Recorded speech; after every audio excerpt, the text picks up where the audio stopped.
বিমানের সংবাদ বাহক, সংবাদ যারা বহন করে তাদেরকে আমরা সাংবাদিক বলি। এই অর্থে নবীজি সাংবাদিক ছিলেন। আর আপনারা যেহেতু একেবারে ঘটে যাওয়া সংবাদগুলো সঙ্গে সঙ্গে দিতে চান, এই জন্যে আপনাদের সম্মানটা আরেকটু বেশি। তিনি কুষ্টিয়ায় গত বুধবারে শিল্পকলা একাডেমিতে সাংবাদিক সম্মেলন করে তিনি যে কথাটা বলছেন সেটা হইল, তিনি বলছেন যে নবী অর্থ হইল সংবাদ বাহক, আর যারা সংবাদ বহন করে তাদেরকে বলা হয় সাংবাদিক।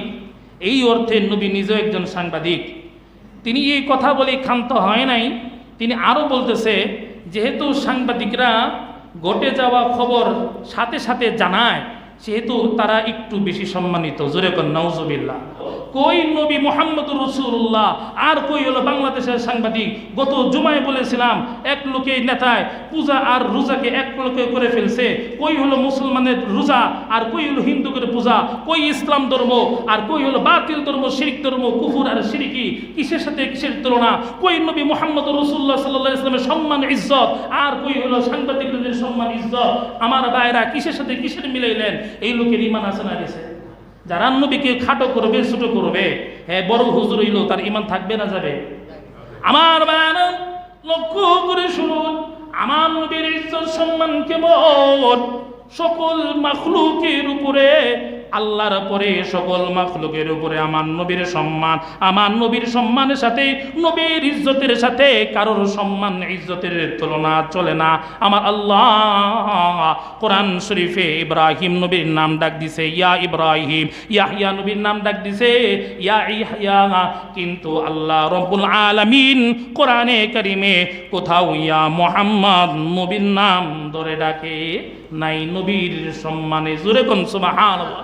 আমার বারাম, আমার নবীর ইজ্জত সম্মান কেমন? নবী নিজেই বলেন ইন্নাল্লাহা ফাদ্দালানি আলাল আম্বিয়া, আল্লাহ রব্বুল আলামিন আমাকে সকল নবীর উপরে আমাকে শ্রেষ্ঠত্ব দান করছে, সম্মান দান করছে। সুবহানাল্লাহ।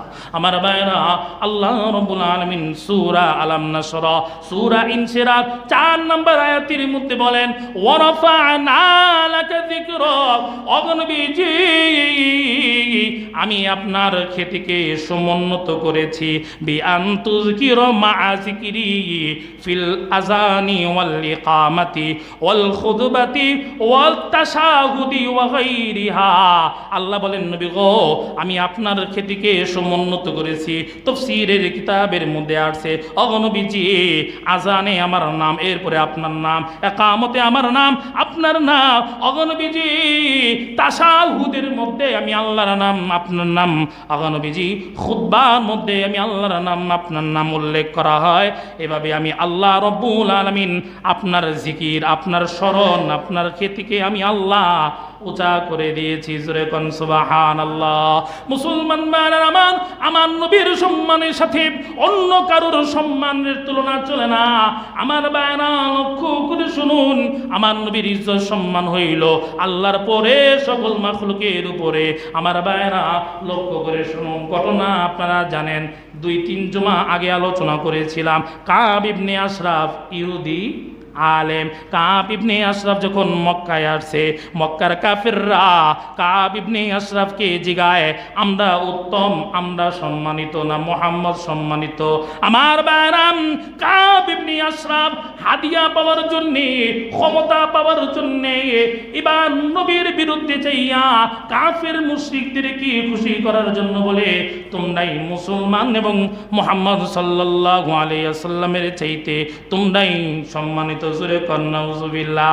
আল্লাহ আয়াত নাজিল করে দিয়েছে উলাইকাল্লাযীনা লা'নাহুমুল্লাহ, এদের উপর আমি আল্লাহর লানত। ওয়া মাইয়ালআনিল্লাহু ফালান তাজিদা লাহু নাসীরা। ও নবীজি আমি আল্লাহ যাদের প্রতি লানত নাজিল করেছি তাদের পক্ষে কোনো সাহায্যকারী পাইবেন না।